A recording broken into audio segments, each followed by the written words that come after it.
Okay. Let me finish. Let me just finish this short. 98.1 Your Love Music, Love Live Station, 31 minutes past 7 a.m. on a Feel Good Friday morning, the second day in the month of May 2025. Yes, I mean, yesterday was a holiday, and it just had to be the final day in the week. There has to be work, but it is the reality of things. There really isn't so much we can do about it. Just make the best of your Friday, get to work, do your business, whatever it is that you do, and you can then enjoy the weekend. But it'd be nice to have a Thursday and Friday into the weekend. But every day isn't Christmas, as they say. But anyways, great to have you join us this morning as we take a look at the stories, the headlines in the papers from across Nigeria. This is Freshly Pressed on a Friday morning. My name is Ayokunmi. Great to have you join us once again on an interactive session. Joining me to take a look at the stories and, of course, analysis from them, Joseph Obari and Bozimo are with me on a Friday morning. Good morning to you, gentlemen. Morning, sir. Good morning, Ayo. Good morning, IB. Good morning, listeners. So welcome to today's show. Good morning, Ayo. Good morning, Sir Joseph, and good morning to all of the wonderful Friday listeners out there. Yes, indeed. I never qualified to be Sao. Don't worry, your knighthood is loading. We are making sure it's going to happen. Without a doubt. All right, for you listening to us out there, please join us and share your messages on WhatsApp. The number is 0809 444 0981. 0809 444 0981. That is the WhatsApp number. You can also join the live stream on YouTube. You can catch us at Smooth 981 FM Lagos. Smooth 981 FM Lagos, and leave your comments in the chat box as if you would on WhatsApp. All right, let us begin our journey this morning. We have a couple of things that we need to get into and touch on. Joseph, let me come to you and talk about labor. Now, we actually discussed labor on the show yesterday, and they are in the news once again, making demands and so on and so forth. Now, this is from the Punch newspaper. Now, it says organized labor on Thursday presented a 20-point demand to the federal government as Nigerian workers commemorated the 2025 May Day at Eagle Square in Abuja and across the country as well.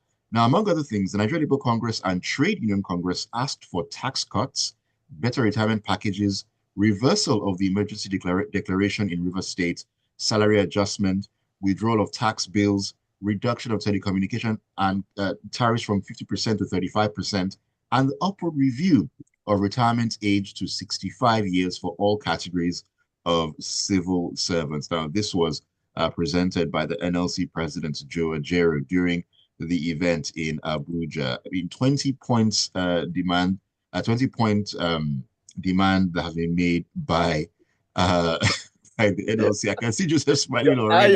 You are also chuckling. No, I mean, we've talked so much about labor, and I don't know, do they have a leg to stand on at this point in time? The truth simply is that this is it's become something perfunctory. You know, you just something you do to tick the boxes. Oh, Labor Day has been held, Workers' Day has been held. People go to stadium, they march around and do all the drama and so on. So some ritual has been performed, but as to the significant thing, I think what this actually should be called is a wish list. It is not demand, because when you say demand, it has some bit of force behind it. There is nothing that can happen if the government, of course, government just knows that this is just perfunctory. We go, we say something to them, they say something to us, and we all go home. There is nothing that pushes the government, this government, to want to do anything differently. And to tell you that this, to show that this, to prove that this is actually just just some ceremonial thing, you listen to the speech of the president, which was presented by the minister on his behalf. And he says things that are contradictory to what's actually on ground. If you visit government offices, you know they don't have conducive working environment. And I expect that those are the things labor should be hammering on. the welfare of workers. Forget about politics and all that. You can make comments about, but focus on those things that actually touch on the life of the average worker. Have you visited government offices? Some people duplicate desk. Some people don't even have. They are not conducive places. So few agencies have decent places. If you go to EFCC, it's like you're in a multinational. Some organizations, particularly government agencies and MDAs, you feel that somebody actually put some thought into the building, the construction, the furnishing of the offices. But most other government offices are in a very bad state. You talk about convenience, you talk about welfare, you talk about this. When workers fall sick, what happens to them? Those are the kind of things we expect should be addressed. Now, the federal government comes to these rallies and says that for example, they say that they are going to align all they are doing with international best practices. International, everywhere in the world where there is concern for worker interest, you start with even the furnishing of the office, basic thing like furnishing the office. Yeah. Very, very basic things. How convenience they have. You have crèche for nursing mothers.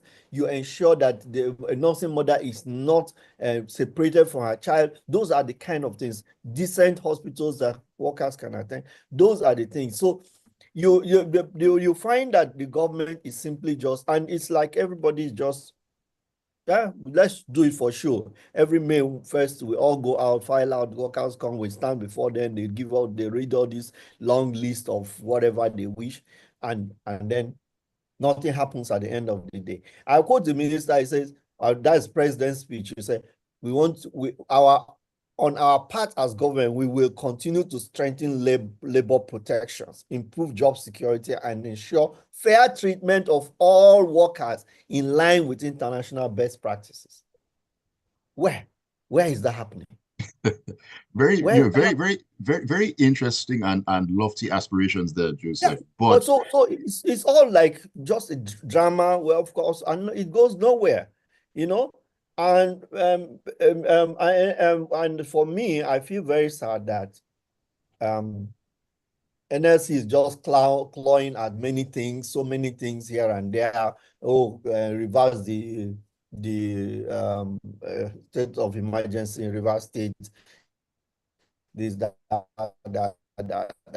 All these things, nothing will happen to them. No, and there's nothing they can do about it.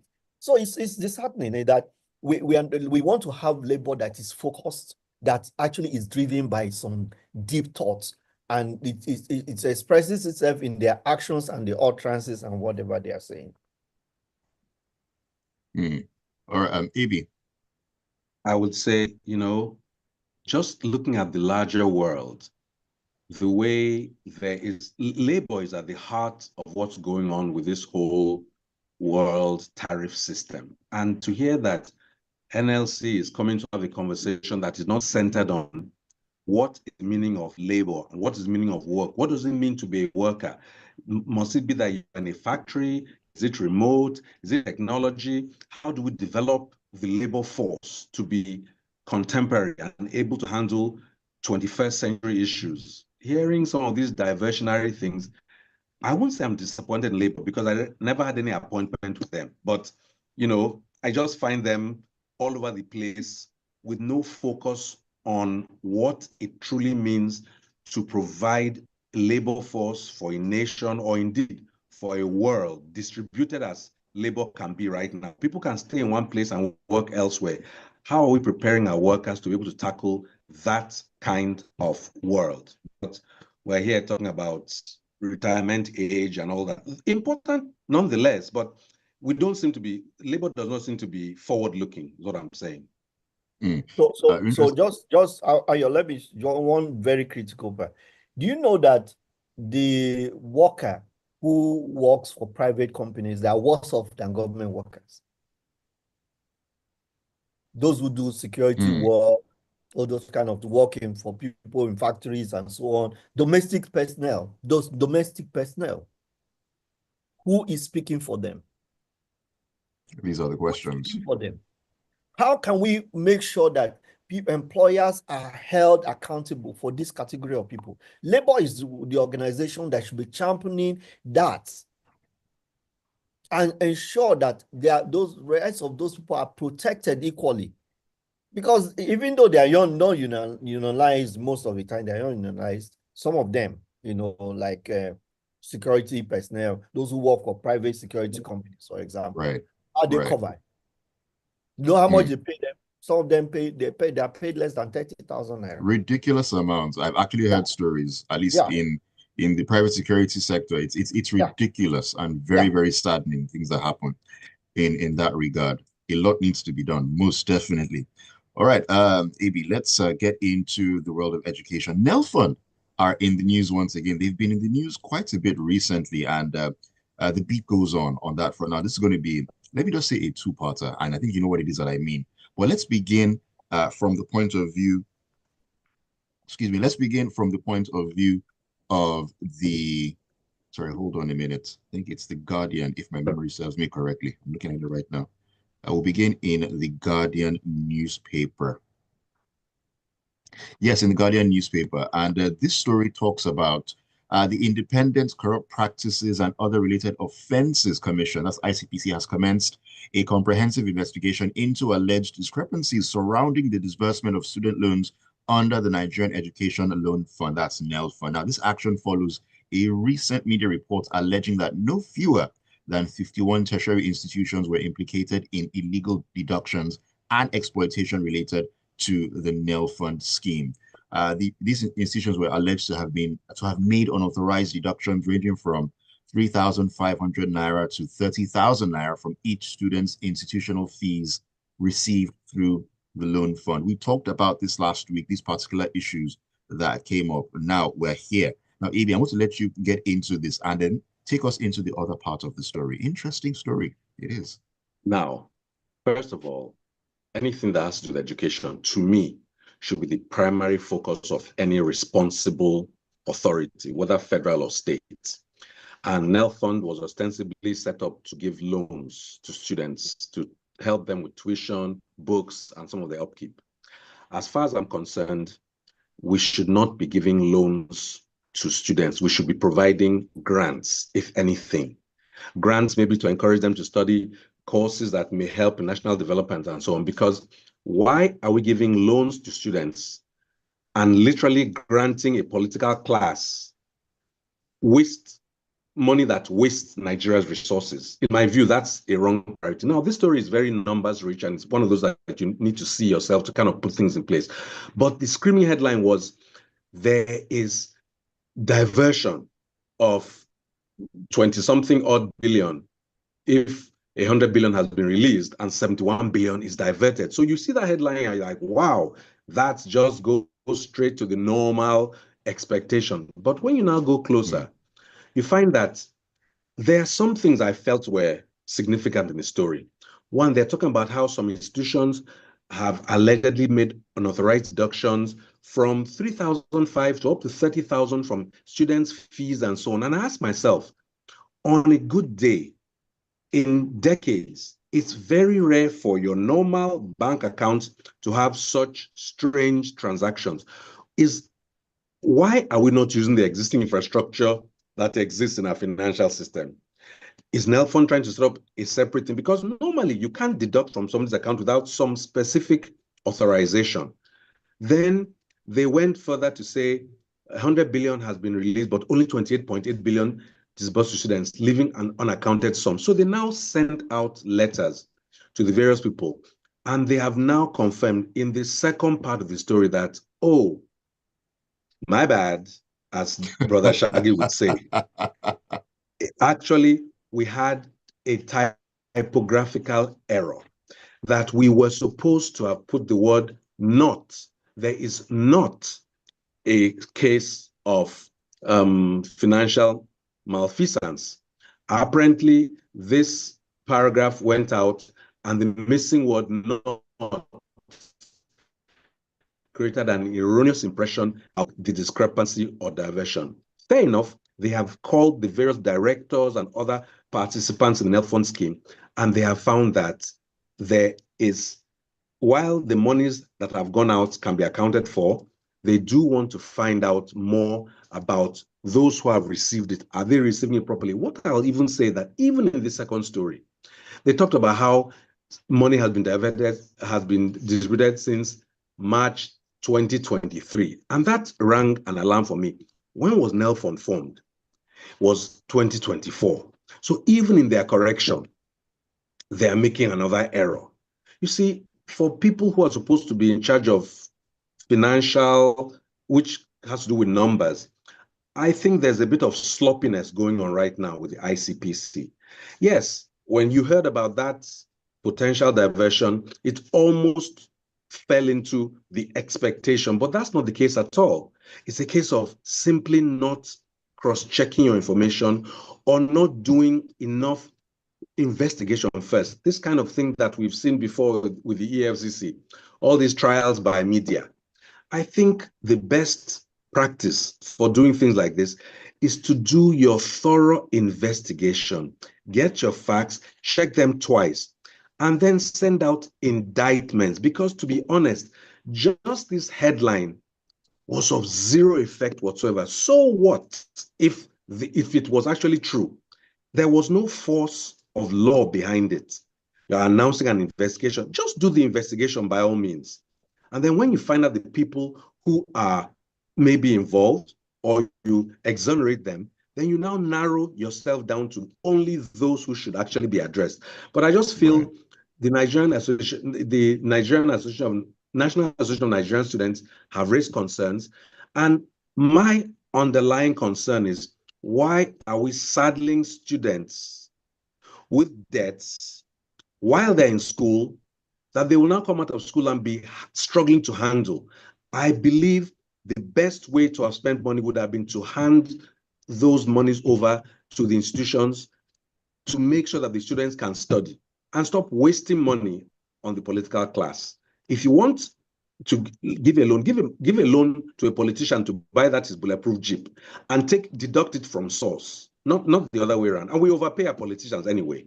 So I think the notion of saddling students at the nascent part of their life with loans to be paid off immediately, I disagree with it entirely, especially because it's a matter of prioritization. We're not prioritizing our students and their education. We're prioritizing wasteful, vainglory. Right. So my take on this is that this is a classic example of how not to write a press release. Because it's obvious that they are struggling with proper interpretation of the information they have at their disposal. What simply should have gone out was simply that ICPC is investigating concerns being raised about disbursement of loans to students. That's what it's about. Simple. And some people have been invited, blah, blah, blah, blah, and so on. That's simply what it is. And leave the details of the conclusion, because there's no conclusion yet. So what are you really writing about? This.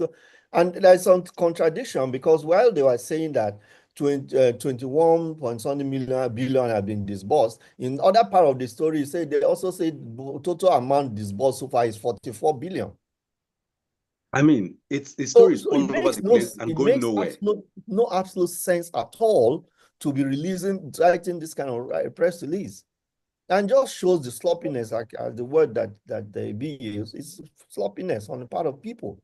So you just wonder what exactly is going on, in the file and rank of the ICPC.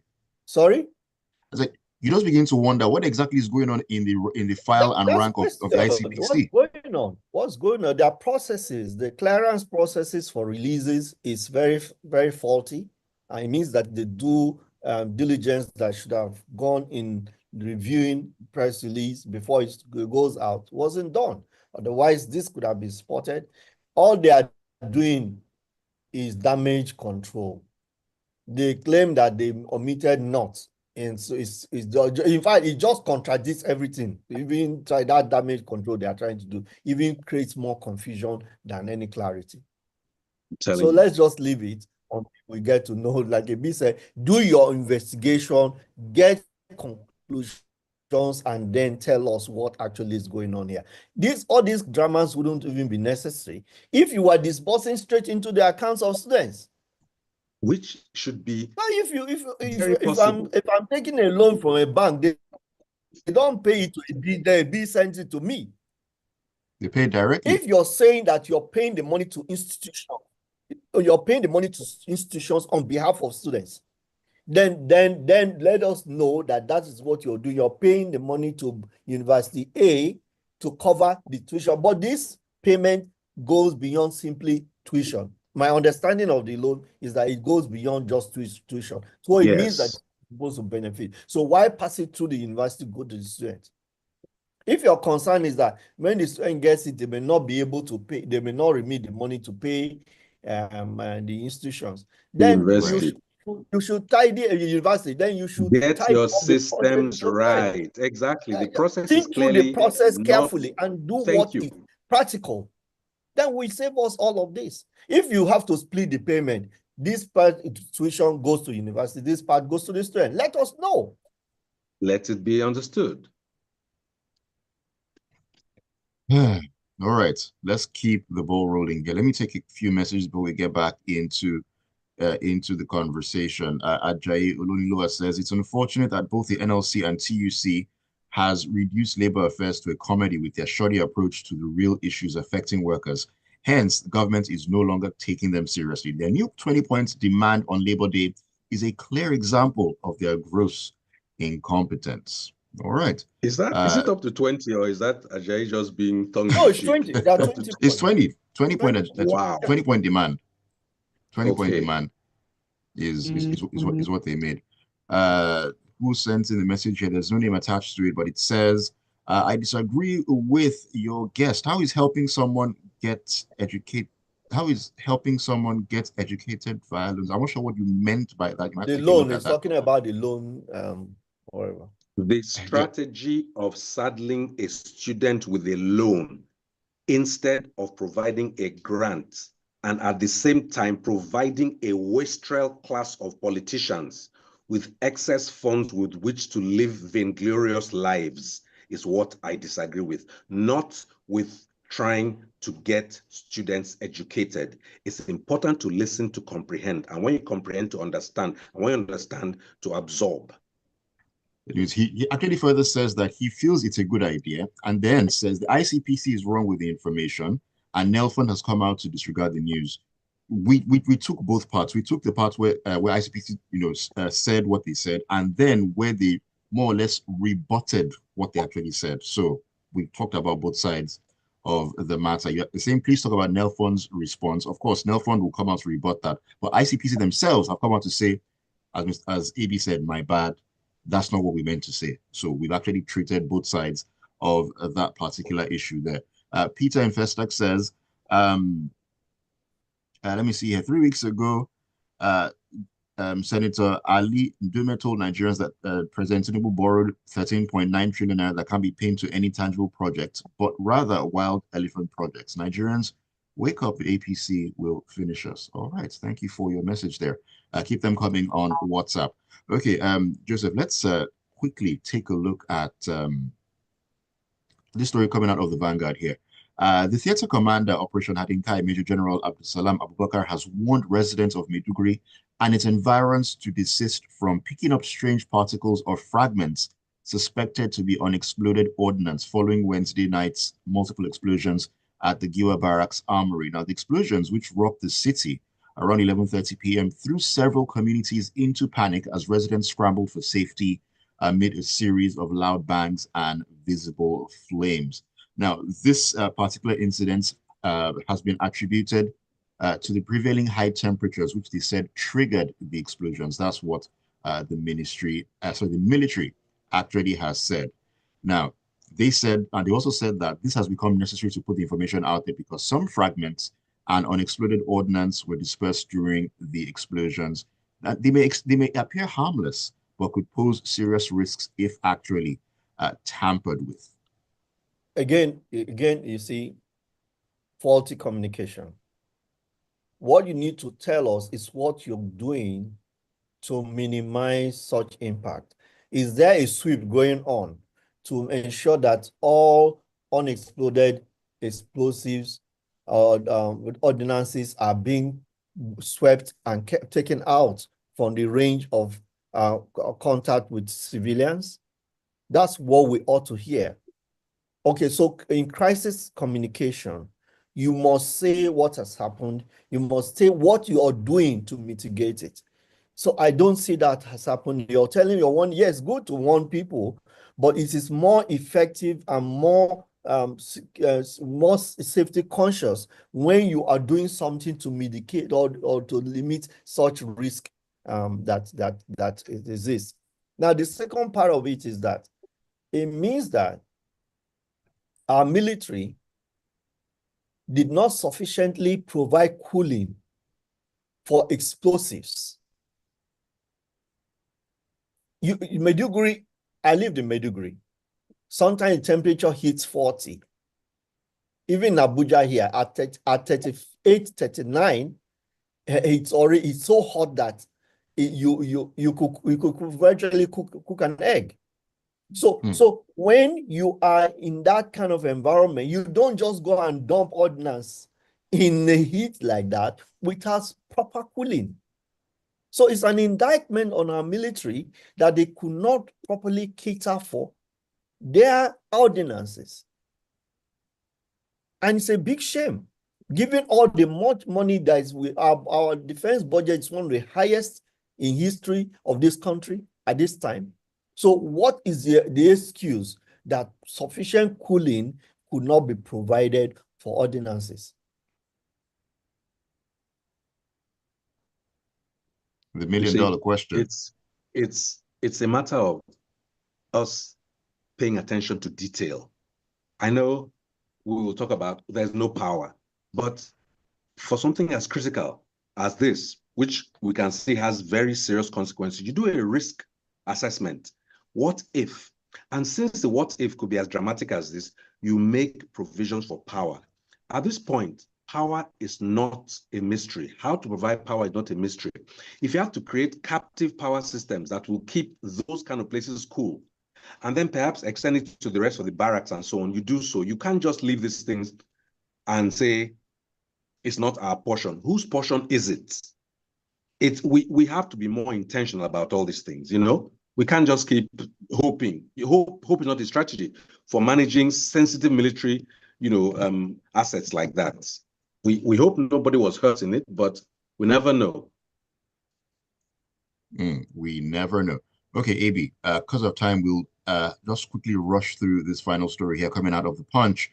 The African Development Bank Group has approved a new 5-year country strategy paper for Nigeria, committing about $650 million annually between 2025 and 2030 to drive economic transformation, to build resilience, and also to foster broad-based prosperity. Now, the bank disclosed this in a statement published on its website on Thursday, saying that $2.95 billion would be provided over the first 4 years of the plan, to be complemented by an estimated $3.21 billion in co-financing from development partners. AB, very quickly, just give us your thoughts. Statement. So if the African Development Bank did not propose this, would Nigerian government not want to drive economic transformation? Would Nigerian government not want to build resilience and foster broad-based prosperity? Right now, the world is realigning a lot, and I'm not hearing enough of our leadership here sitting down to say to ourselves, this is the strategy we shall use, with or without external people. Right now, people are saying, oh, people cannot get their medication for this and that because USAID stopped something. So if USAID didn't exist, we wouldn't be doing things for other people. I think we have to understand that it's nice to have support, but we have to have a sense of responsibility from within where we are doing what we need to do.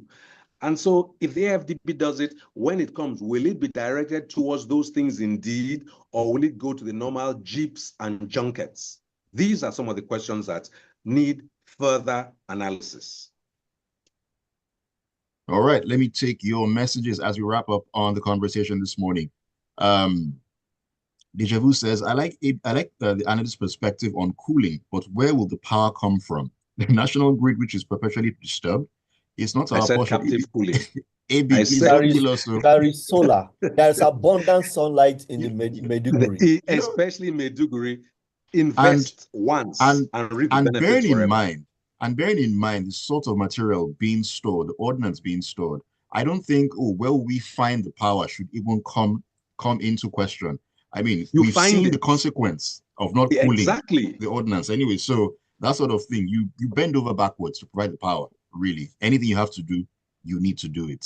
In that instance, Gilbert Musa in Festac says, on the students' loan controversy, we can take a look at the students' effective bursary system of the 70s till 1989, do an upgrade on it, and we are good to go. Thank you, Gilbert. Gilbert's always True. given us some historical perspective there.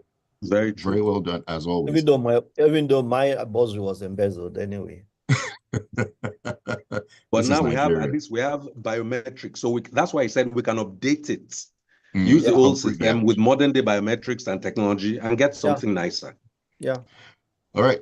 Tony Marine Beach says, happy Labor Day to all workers. The Nigerian worker is really laboring. If you can work in Nigeria, you can work anywhere else in the world, no matter the working condition. Those conditions is nothing more than a Labor Day music in the ears of these rulers. A system that breeds corruption won't do proper groundwork before disbursement of such loans for students. You'd be shocked what close and sincere investigation will reveal about where those deductions are actually traced to. Mr. T in Ikoyi says, please, in your discussion on Nelfund, you did not talk about the deductions of various amounts from the student loans by the universities. We need to check these out. Thank you, Will. Actually, Mr. T, we actually talked about this. Yes, and it was actually reported in the story about from 3,500 to 30,000. But we discussed that aspect last week when that came out. You even talked about it. Yes, we alluded to it today as well, Mr. T. Who is this here sending in a message? Let me see. This says, if they explain Nigeria to you, you don't understand. It's just sad what we hear. Contradiction up and down. Yet nothing happens. We will continue like this if punishment isn't dished out. True story there. True story there. And Olu sending in a message. And okay, this is an interesting one, and I'll take it because we talked about this particular one yesterday. Just to get your thoughts very quickly, and I'm glad that Joseph is still on with us. He says, please, can we consider this question? If the professor that rigged an election for Senator Akpabio is in jail, why has Senator Akpabio himself not resigned? I have my answer, but, one-liners from Joseph and AB on this particular one. Joseph, take it. No, guys, don't put me on this spot. But simply, this is Nigeria. The simple answer is anything is possible. Because ordinarily, you would think that somebody who is benefiting from a stolen good is also implicated in the theft. So if you receive a stolen good, of course, by law, you're also implicated in the theft. But in Nigeria, by our strange judicial logic, it is possible for you to enjoy and benefit from a theft, which is what has happened there. In a nutshell. In a nutshell. Well, in fairness, it wasn't for this election, but the fact is, and somebody made the point yesterday, I listened, that maybe the person was quote unquote trying to curry favor for the politician. It's plausible deniability. The politician could say, I had no idea about it. It's wink, wink, nod, nod. You may agree or not, but be the foreman. The politician could say, I didn't ask him to do it. It's only when you're able to catch them hand in hand, colluding, that you can actually accuse the politician. But that said, it wasn't for this current election. I hear it was for another election, which despite my error, 2019. I didn't know that. I didn't know. It was for 2019. Yeah. Okay. Apparently, he lost that election, but he's come back stronger than ever.